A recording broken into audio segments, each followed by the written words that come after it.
You're listening to Workplace Perspective, an employment law podcast presented by Sapphire Legal. Workplace Perspective is a regular podcast series for employers and employees focusing on education, training, and the law to help organizations of all sizes develop and maintain successful workplace relationships. The opinions expressed by guests on Workplace Perspective do not necessarily reflect those of Sapphire Legal or its attorneys and should not be considered legal advice.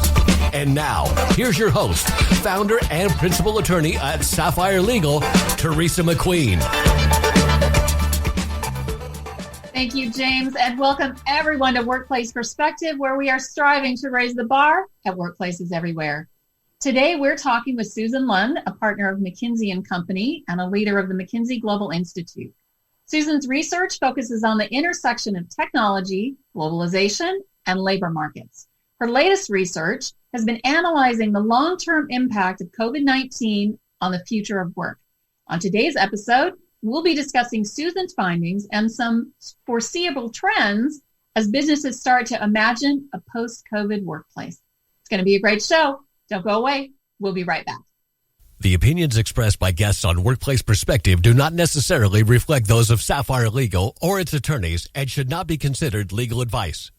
You're listening to Workplace Perspective, an employment law podcast presented by Sapphire Legal. Welcome back to our listeners and welcome to Workplace Perspective, Susan Lund. Thank you for having me. Well, I'm very excited to talk about this topic. I'm all about the workforce of the future, and I'm anxious to hear what your research has turned up on the impacts of this pandemic that we've been going on, coming up on our year anniversary. But before we get started, can you tell our listeners a little bit about you and what you do? So I'm a partner at McKinsey. I'm one of the leaders of the McKinsey Global Institute, which is the consulting firm's economics think tank. So our mandate is to look at long-term trends shaping the global economy and what implications that has for business. And for the last 10 years, I've been looking at different trends in labor markets in terms of job creation, the gig economy and freelance work. And for the last 5 years, a lot of focus on how technology is changing jobs. Over the last year, of course, the big question now is what happens after COVID? And do we just go back to the way things were, or are there going to be some long-term changes in how we work? And that's what we're going to be talking about today. And the report that you have that was put out is titled The Future of Work After COVID-19. And we'll make that report available. We'll put a link to it on our website when we get your podcast up and running.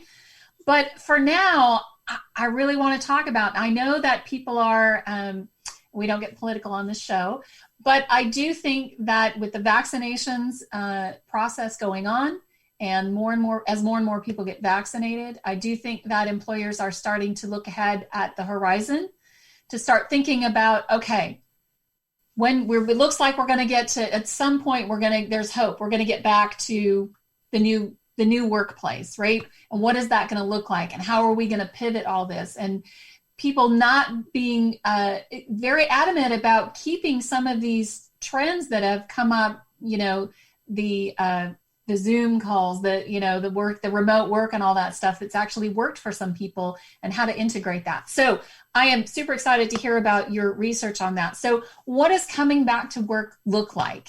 And sort of how is that being reimagined? Well, right now, companies are in the midst of this grand experiment, thinking about how do we go back? I was just earlier this morning on with a group of executives in the financial services industry, and I think it's quite common across companies that you'll have some part of the workforce that really wants to go back full time. For whatever reason, work from home is not working for them. But typically that's a quarter of employees or less. Then you might have some segment of the workforce that can continue to work from home. So depending on the role, if there's not a lot of need for interaction, so think about call center workers, right, might continue to work remotely from home. And that saves on real estate costs. But for the vast majority, I think, of your listeners today, what people want is some kind of hybrid. And companies are thinking through how can we retain some of the flexibility and allowing people to work from home 1 day a week or 2 days a week, and have more flexibility, but then still make sure that we maintain the company culture and people are together and can, interact when they need to. Absolutely. And so what sort of things did you discover in that regard? Well, so we looked at all the different activities that go into different jobs. So you can't really think about, can your whole job be done remotely or in person? And we looked at over 2,000 activities. Sometimes you're on a computer processing information or learning. Sometimes you're doing administrative tasks, again, online. Sometimes you're talking to customers. So when we really disaggregated for each of those specific activities, can it be done effectively and as productively from home or not? And when we add up all the work that we think can be done equally well from anywhere, we find out that about 20 to 25% of the workforce overall could work from home 3 to 5 days a week. Now, they are still going to need to go to the office. When we think about your listeners and people in office settings, it's more like 70 to 80% of people could theoretically work from home at least one or a few days per week. But what companies are thinking about now is, how do we be thoughtful and intentional about this? Rather than drifting back to work and whoever wants to go in goes in, and I want to stay home Mondays and you want to stay home Friday, and it's sort of a free-for-all. They're thinking about, how can we decide when different teams should be together, how often, and then what are they doing when they're in the office? Because if you're coming into the office just sitting at a desk alone on your computer, you don't really need to be in the office. And don't you think that's a mindset as well? Because I know that's happening now. So I know that, I have colleagues and I've talked to a lot of people, and they say the same thing. They're like, there's nobody here. Why do I have to be here? I'm required to stay in my office and not interact with anybody unless, I can't go to meetings. Everything's on Zoom. Why can't I do this from home where I can manage my time and do all these other things? It's really interesting to me. Well, you can, but what it puts more of a burden on managers, because a lot of managers used to manage by the method that we call informally butts in seats. You just look at who's at their desk working, and then you walk around the floor, you look at the people you're managing. Are they there? Do they look busy? Then you make an assumption that that's good. Well, if everybody's working remotely, then you need to move to measuring outcomes, right? What do we expect people to produce? And it doesn't matter if somebody wants to get up at 5 a.m. and work from 5 to 9, and then go to the gym and have lunch with a friend and then pick up again in the afternoon. Like, that doesn't matter. But it really is more of a burden on managers to understand what people are doing and define output rather than visually, are you at your desk? That's really interesting that you say that. I never really clicked to that. I have seen that, though, where managers are struggling because they can't do those things.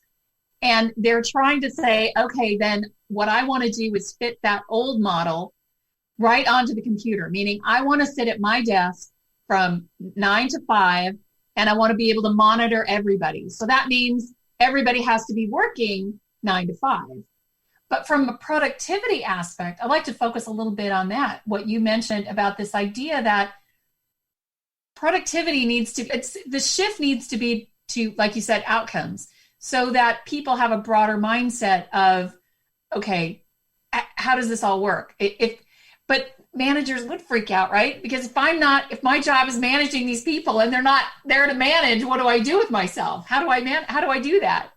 That's right. It is a mindset shift. And I think that COVID has actually forced a lot of managers to be more flexible, because now when everybody's remote, you've had illness, you have people trying to be the home school teacher as well as the employee. And I think most companies have been incredibly flexible. So I've heard of all manner of different things, like we end the work week at 1 p.m. Friday. Other companies are going to no meeting Fridays. Another company said you get 40 COVID hours during the year. So that's just, time when you're feeling overwhelmed and burned out in addition to the regular holidays and paid time off. So I think companies have already started to institute more flexibility, but it depends a lot on the manager, as you're saying, about whether you can shift to the job doesn't have to be done from 9 to 5. If we're working remotely, it can be done at whatever time is convenient for you as long as the work gets done. But then on the flip side, I think we are social animals. It's been really hard for new employees to join an organization and work only on Zoom. There was just new research out from Stanford University saying that the Zoom fatigue is real. Like, we're not used to looking at videos of ourselves all the time. And our eyes are darting across the screen when you're in a meeting with, say, 9 people or 12 people, and you're trying to monitor everyone at once. And so that's real also. I think that a lot of what happened in 2020 was we worked on adrenaline, but now most companies are seeing an uptick in just the mental fatigue, mental health issues. So I think it is important to realize that for most people, they're going to want and need to go back and see their friends at work, feel connected to their job. I mean, we are social animals also. Yeah, I've noticed that too. So I actually am one of those people that transitioned. So I've transitioned from a private law practice into an in-house counsel position during the pandemic. And it's been quite an experience to interview virtually, to start a job virtually. And to, the second time I went I go so frequently to the actual office, I had to stop for a minute and think, where is my office? I'd only been there once or twice. I had to remember, okay, what floor am I on? Where I think I'm back this way, and where's everything else? And then there's nobody there there's very few people in the building itself. And I've run into a couple of people, but I'm social. I find myself just wandering around on a break, introducing myself to whoever's there because, there's just, oh, look, there's people here. That's right. I mean, work is more than just a paycheck for most people, right? And one of the best predictors of employee productivity and engagement is whether you answer positively to the question, do you have a best friend at work? So there's friendship. And I think now the trick is we can move back to some work from home, some work in the office to make sure that you get to see your best friend when you're in your office. And it's coordinated so that when I do go to the office, I'm going to be spending a lot more time with my team. I'm going to be in brainstorming meetings or decision-making meetings.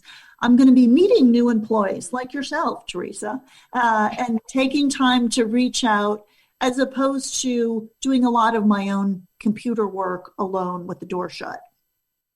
Absolutely. Well, let's do this. We're going to take a quick break. And when we come back, more on Susan's thoughts of post-COVID workforce. Stick with us. We'll be right back.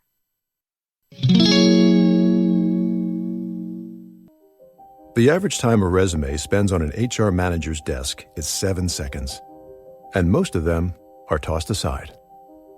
Now imagine if one of those resumes belonged to Yasmin, who was living in a shelter, juggling 3 jobs. I had to be resilient. That's something that you can't teach. Or if that resume was from someone who worked 12-hour shifts at the recycling company with my dad, who's 72.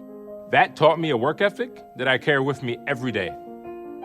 We rely so much on a resume, yet it could never tell the full story of someone. Growing up where I did, a lot of things could have gotten in the way of my goals. But I learned to push through, and that's what I bring to work every day. So maybe it's time we look beyond the resume and look to Grads of Life.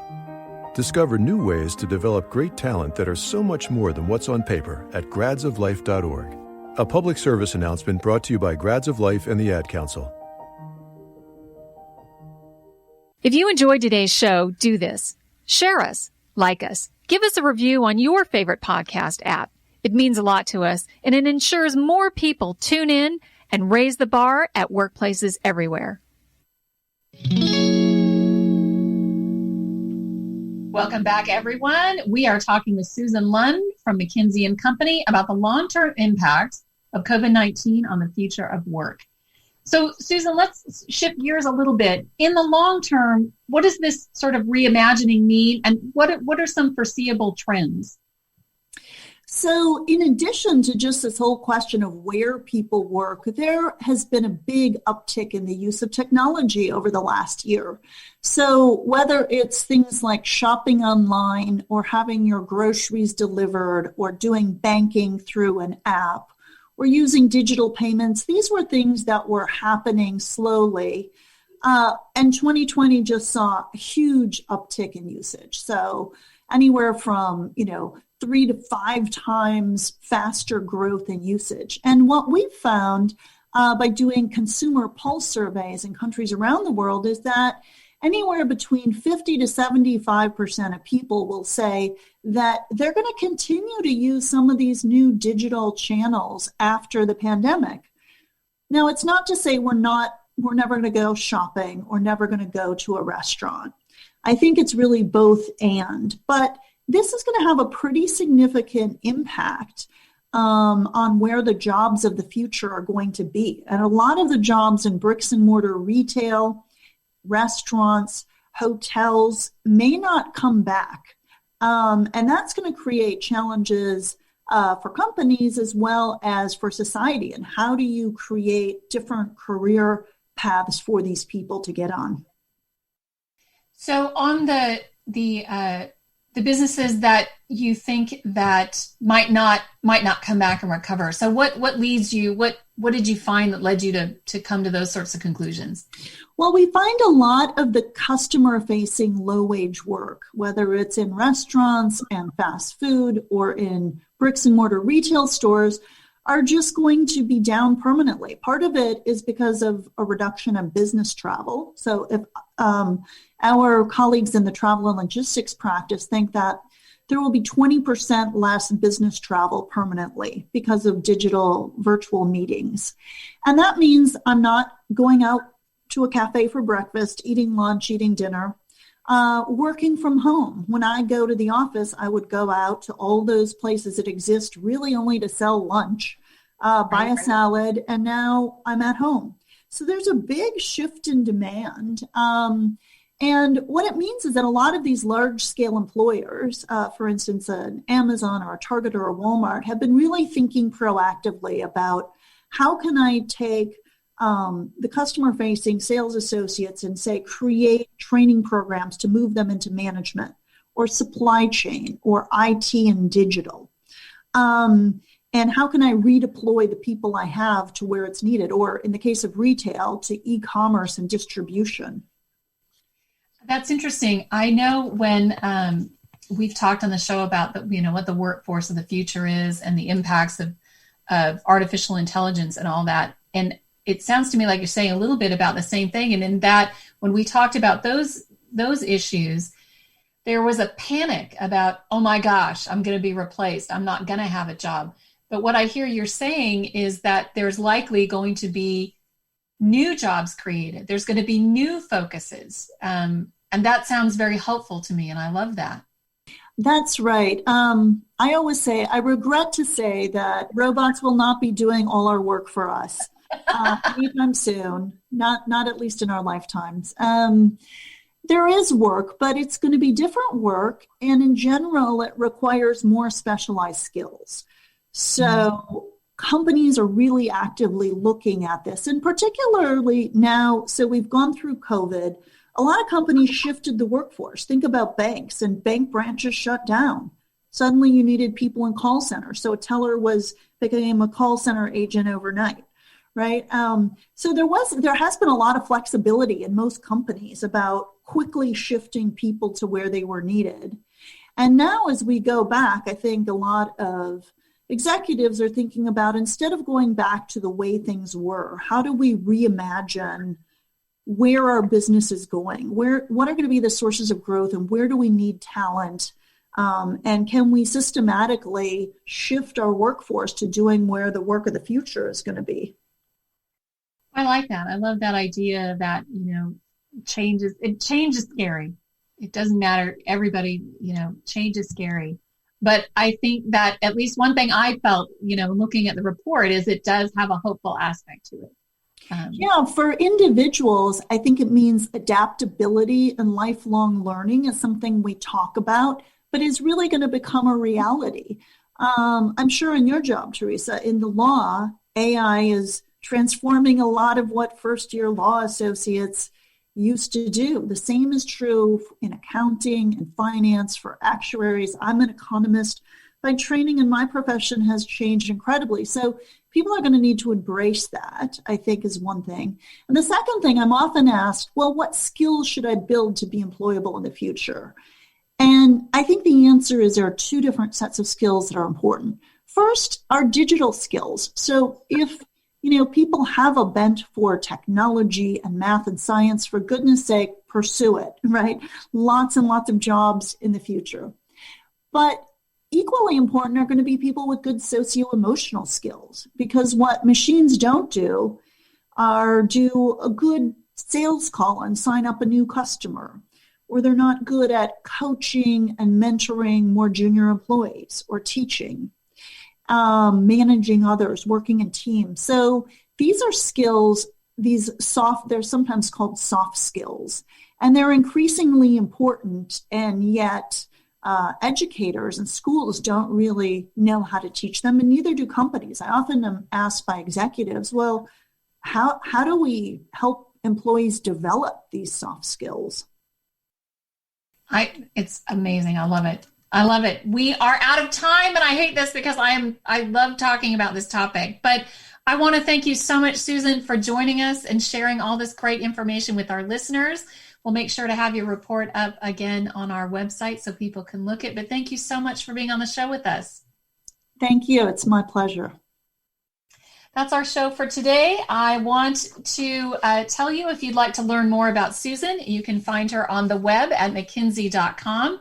under the Our People tab. That's mckinsey.com. You can also connect with Susan via our website at sapphirelegal.com/podcast. I want to also thank our listeners, my radio angels, James and the Knave at Night, and our workplace team extraordinaire, our engineer and producer, Paul Roberts, our associate producer, Melissa DeLacy, with music provided by the very talented Stephen Bersaloni. Thank you all for joining us on Workplace Perspective, and until next time, keep raising the bar.